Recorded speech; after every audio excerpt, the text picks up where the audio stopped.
Olá, começa agora o Jornal do Empreendedor, terceira edição. Seja muito bem-vindo. Na próxima meia hora, nós vamos apresentar aqui as principais notícias, não só do dia, mas aquelas com as informações que mais interessam a você, empreendedor brasileiro. Eu sou Milena Machado, muito prazer, e aqui você é sempre muito bem-vindo.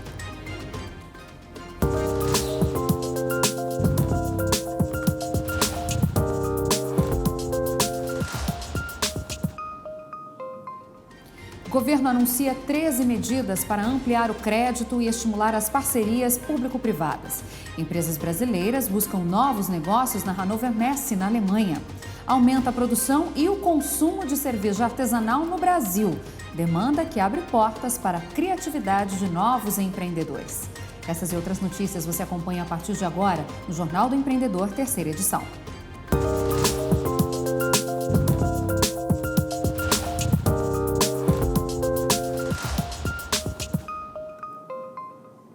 E o governo anunciou nesta quinta-feira 13 medidas para ampliar o crédito e estimular as parcerias público-privadas. A ideia é facilitar o acesso ao crédito e reduzir as taxas de juros do mercado.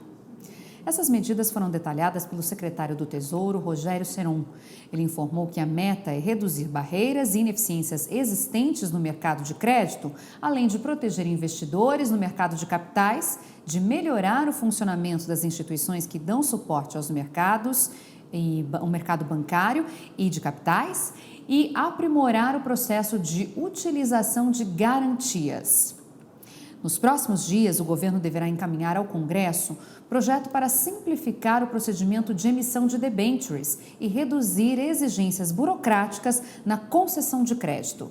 O cidadão com renda igual ou inferior à máxima permitida para enquadramento em empresas de pequeno porte vai ficar dispensado de apresentar diversas certidões para obter crédito, porque será feita uma consulta ao CADIM, que é o Cadastro Informativo de Créditos Não Quitados do Setor Público Federal, com validade de 180 dias. Em Hannover, na Alemanha, a maior feira do mundo de tecnologia e indústria, lá a participação de empresas brasileiras é para buscar novos negócios. E o nosso enviado especial do Grupo Band, Felipe Vieira, conversou com um representante de uma dessas empresas, na verdade do Instituto Amazônia Mais 21. Vamos ver? O Instituto Amazônia Mais 21 é uma iniciativa da indústria brasileira que congrega as 9 federações de indústria da Amazônia Legal, tem apoio da Confederação Nacional da Indústria e diversas empresas que acreditam nesta proposta e que conosco contribuem por meio de discussões e participam da governança do Instituto Amazônia Mais 21. Nosso objetivo é fomentar negócios sustentáveis na região amazônica, entendendo, compreendendo de que maneira que a gente monetiza as potencialidades econômicas do bioma amazônico e os transforma por meio de processos inovadores em produtos, em serviços, em valor, incluindo as pessoas da região amazônica. E o nosso objetivo em participar da Feira de Hannover é buscar parceiros, financiadores, para um dos nossos projetos, que é a implantação do Centro de Bioeconomia e Conservação da Amazônia, próximo à cidade de Porto Velho, em Rondônia. O foco inicial e principal do CBCA é a produção de mudas de espécies nativas, isso não é trivial, e a Rio Terra, nossa parceira nesse projeto, domina esse processo, e o nosso objetivo é ter a capacidade de produzir cerca de 1 milhão de mudas ano, porque a estimativa é que há um déficit de 4 milhões de mudas para a regeneração da floresta amazônica em todos os seus diversos recortes, e com isso, o nosso compromisso por meio do CBCA é contribuir fortemente com a agenda de regeneração da floresta amazônica. E a partir dos nossos estudos, da nossa atuação e por meio da inovação, novos setores estão sendo identificados e novos empreendimentos industriais em outros setores, a exemplo da agropecuária, buscamos apoiar e ampliar a participação desses setores, demonstrando e confirmando a tese de que, sim, é possível produzir na Amazônia de maneira sustentável, responsável, incluindo as pessoas da região. Chegou a hora da coluna Como Investir. Hoje é dia e quem vai estar conosco é a Vivian Sesto, ela que é coordenadora comercial da XP Empresas, né? E ela vai explicar para a gente os principais conceitos para uma política de investimento mais eficiente. Olá, Vivian, seja muito bem-vinda de volta. Conte-nos tudo. Tudo bem, Milena? Boa noite a todos. Prazer estar com vocês e hoje a gente vai falar de um assunto muito interessante, que é como uma política de investimento bem definida pode estar trabalhar uma gestão ainda mais eficiente para as empresas, né? E hoje em dia, quando a gente fala de pessoa jurídica, é muito interessante porque o acesso ao crédito ele se dá naturalmente para empresas que têm uma qualidade, uma saúde financeira mais saudável. Então, seja para você rentabilizar o seu caixa ou ter acesso ao crédito de uma forma mais interessante, o planejamento é a primeira ponte de sucesso para isso.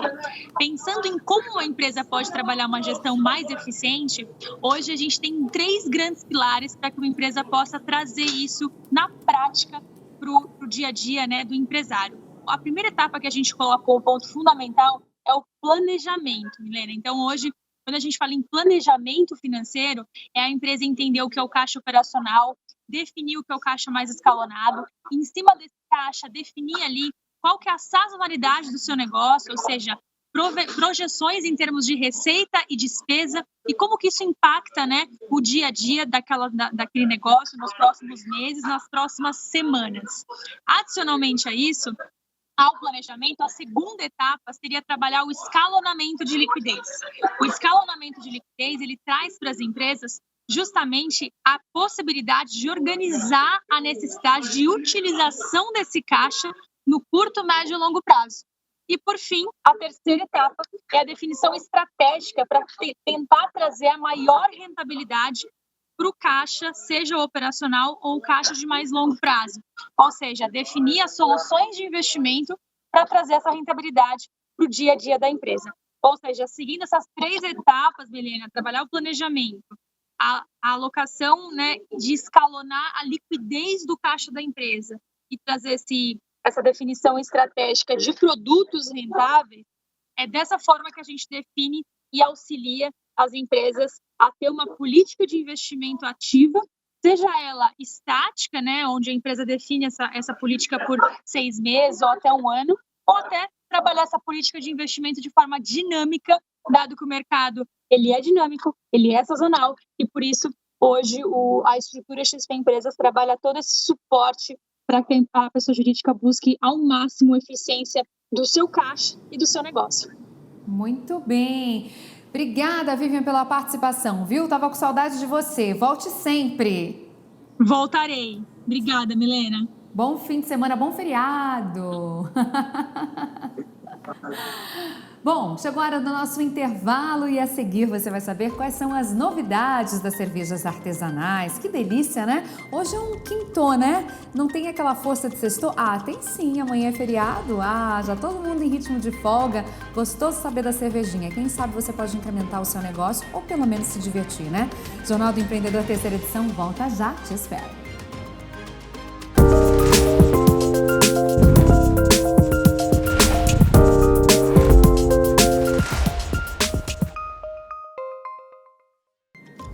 Estamos de volta! Eu atualizando aqui o espelho do meu jornal.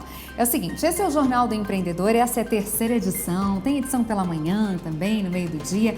E aqui a gente está sempre ao vivo, de segunda a sexta-feira, a partir das 7h30 da noite, direto de Brasília para todo o Brasil. E essa edição em especial tem reprise, às 10 da noite, ou seja, não tem motivo para você ficar desinformado, hein?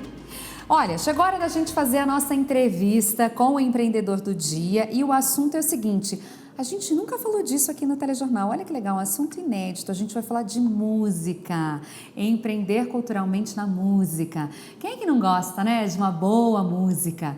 Você sabia que por trás de um som de qualidade tem sempre uma empresa que impulsiona o que a gente ouve? Pois é, esse é o caso da Maran Música, que já soma mais de 4 milhões de plays nas plataformas digitais. E o autor dessa façanha é o Rick Roncoleta, fundador da Maran Música, que é com quem eu vou conversar agora ao vivo.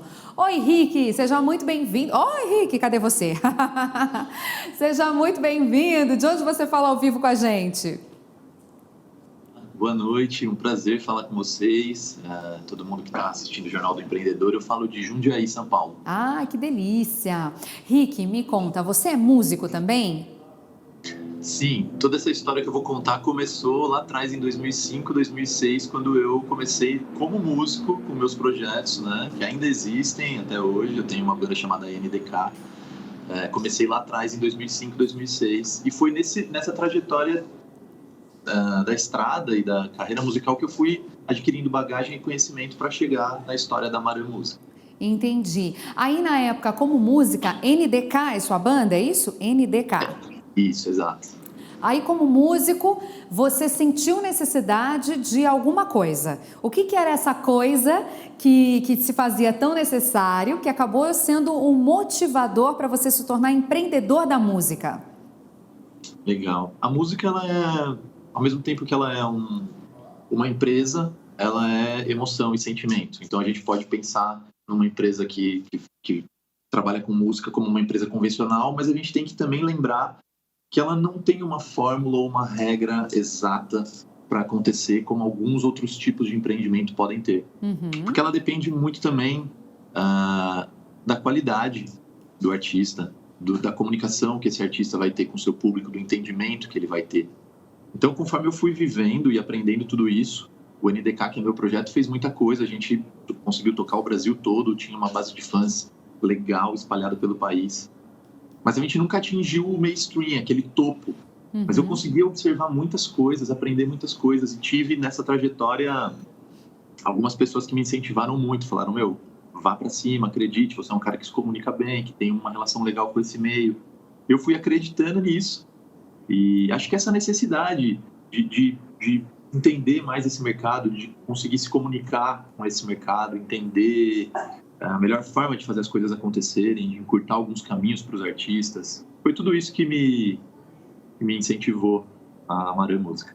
Ah, entendi. Ou seja, a vontade de chegar lá, né? De ter a música no meio do público, de ser ouvido, escutado por muita gente, aí você foi atrás para ver como é que isso daí acontecia.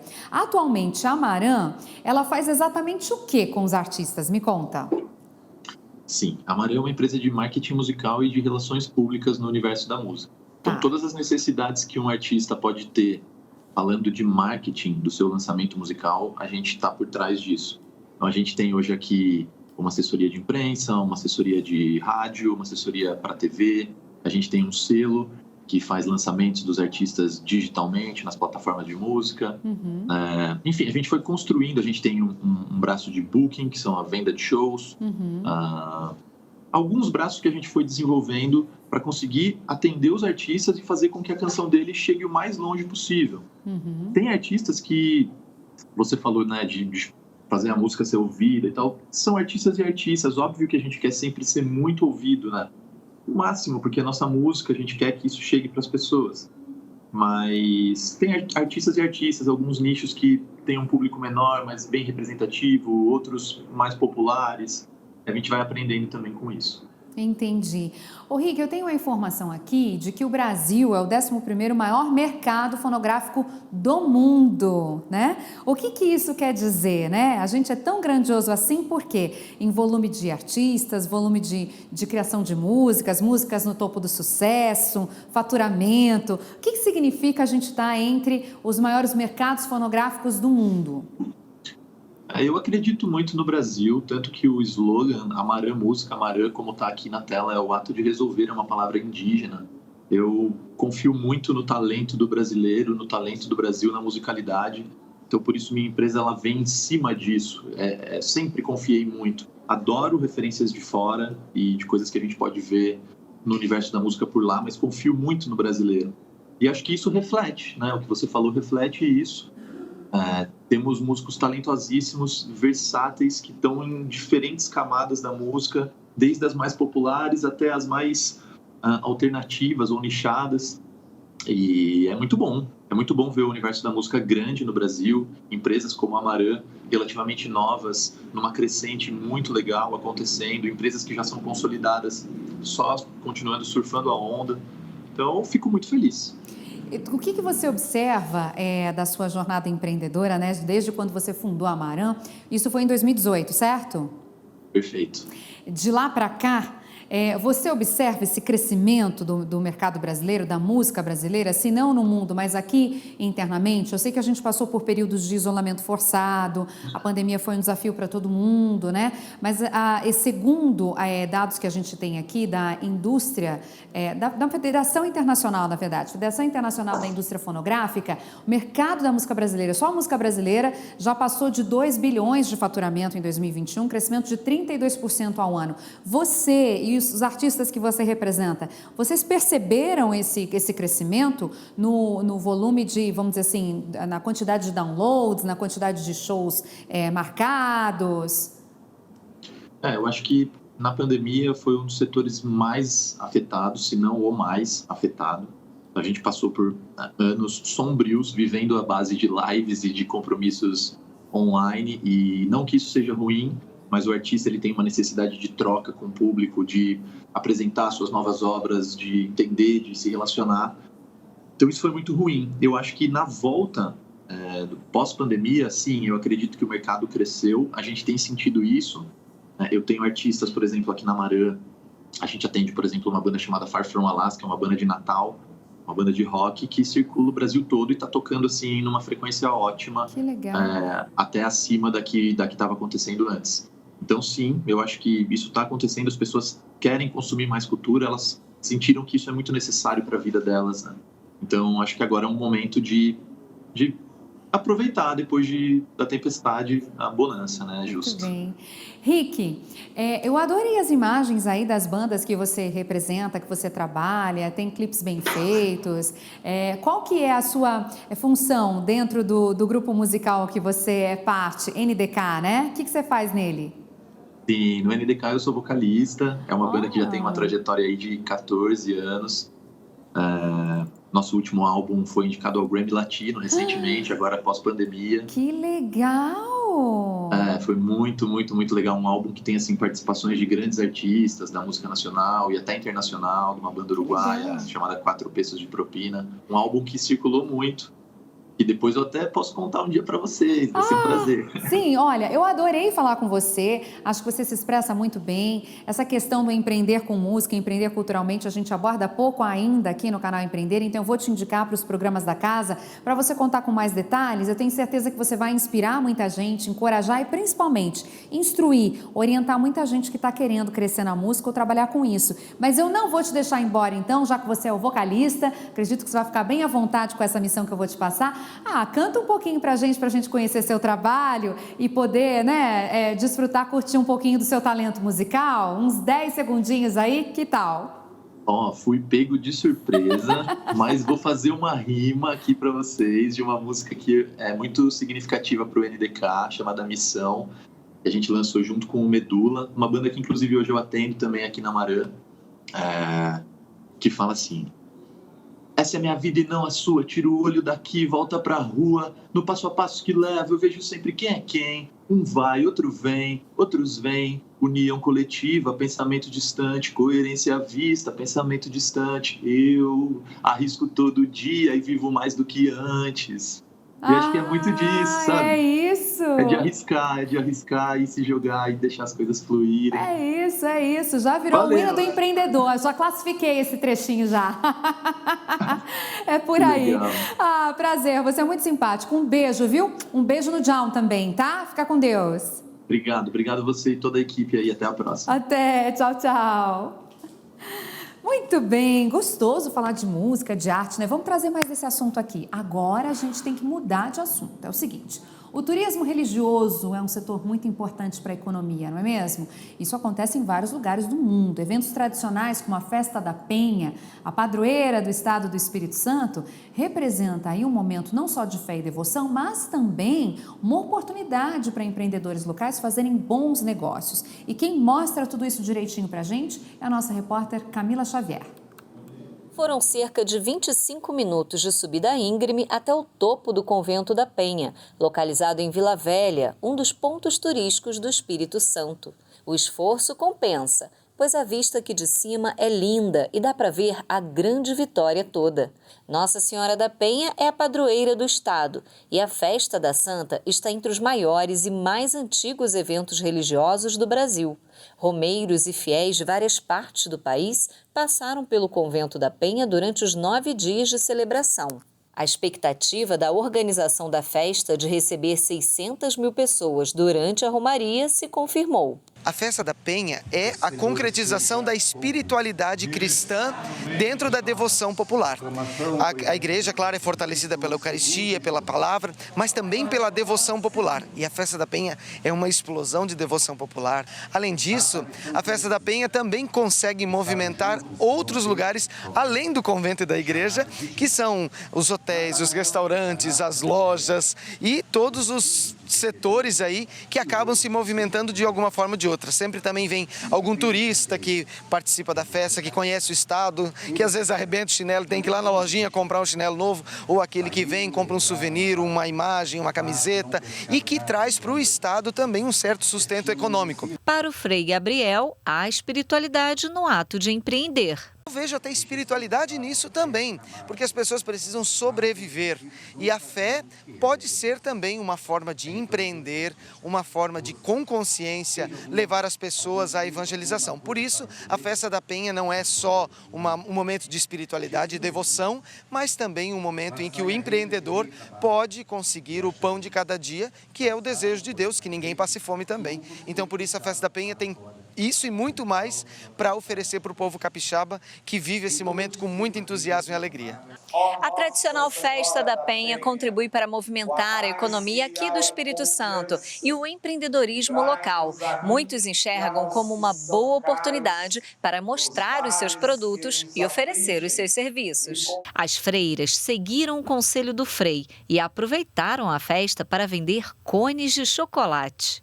Toda essa renda é para nós mesmos. Nós vivemos da Divina Providência e todo evento, todo ano no convento, nós confeccionamos alguma coisa para poder vender. E esse ano a gente escolheu fazer os cones, porque ano passado a gente fez trufa. E aí a gente vendeu, foi muito bom o lucro para nos ajudar. E esse ano a gente fez os cones para poder também estar nos ajudando na nossa despesa da casa, porque a gente vive da providência e todo o serviço que nós prestamos é aos pobres. Sim, a gente já vendeu bastante, a gente está aqui desde o primeiro dia vendendo e aí graças a Deus a gente já conseguiu vender bastante. E cada cone desse custa quanto? R$5. Então é para todo mundo passar aqui e levar um, né? Sim, uma delícia eles. Aqui os fiéis aproveitavam para comer e também para levar uma lembrança para casa. Teve até água benta em garrafa. Porque tem muita gente que vai e às vezes esquece, né, de comprar lá, encher, tem aquele trabalho todo, né? Aí meu marido leva durante a semana e aí ele coloca água filtrada junto com aquele benzeu, né? E aí ele enche, porque daí a pessoa que não deu tempo, né, de preparar, né, para abençoar, ou até chegou depois da bênção, tem pessoas que às vezes atrasam, né? E eu vejo que você vende muitos artigos religiosos. As festas que acontecem aqui, né, na cidade, a Festa da Penha, é uma boa oportunidade para vender? É sim, uma boa oportunidade. Ela preparou uma capelinha com a imagem da Santa, especialmente para a festa. A gente tem que estar inovando, até porque a situação financeira das pessoas não está para poder comprar uma coisa assim, né, um valor maior, né? Então a gente tem que estar inovando e tentando criar alguma coisinha assim mais simples, né, para atender, né? Carol também aproveita esses grandes eventos para vender pipoca e a concorrência é grande. É uma das melhores que tem, é uma das maiores festas de Vila Velha, tem acontecido e a gente trabalha, tem uns pontos nos colégios também. E dá muita gente aqui na igreja? Muita gente, só de pipoqueiro são mais de 40 carrinhos de pipoca. A gente começou com um, aí com as vendas do carrinho a gente comprou outro.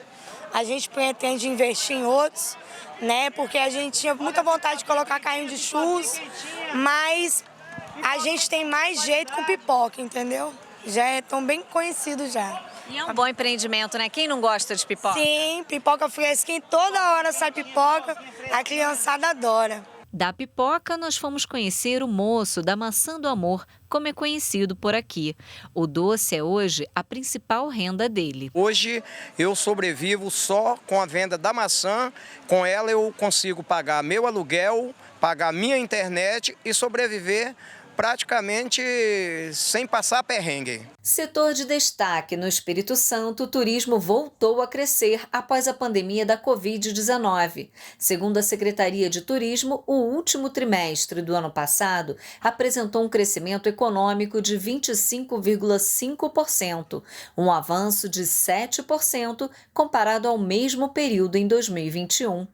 O Sebrae Espírito Santo, em parceria com a Agência de Desenvolvimento das Micro e Pequenas Empresas e do Empreendedorismo, firmaram um convênio que visa fomentar o turismo de experiência, com cervejas artesanais e cafés especiais, promoção dos atrativos turísticos e o fortalecimento do artesanato local. A junção das belezas naturais e culturais fortalecem o potencial turístico, como o agroturismo, o ecoturismo e o turismo religioso, como a Festa da Penha, que atraiu milhares de pessoas e recursos para a cidade. E a Receita Federal abriu hoje consulta ao lote residual de restituição do imposto de renda de anos anteriores. Serão contemplados 291 mil contribuintes e o pagamento será feito no dia 28 de abril. Para fazer a consulta, o contribuinte deve acessar o site da Receita e clicar em Meu Imposto de Renda. Em seguida, em Consultar Restituição. Gente, é isso. Por hoje é só. Termina aqui a terceira edição do Jornal do Empreendedor. Reprise às 10 horas da noite. Mais notícias ao vivo a partir das 7h30 da manhã e depois às 11h30 da manhã também. Às 7h30 da noite sou eu quem te espero, hein? Um beijo e até lá.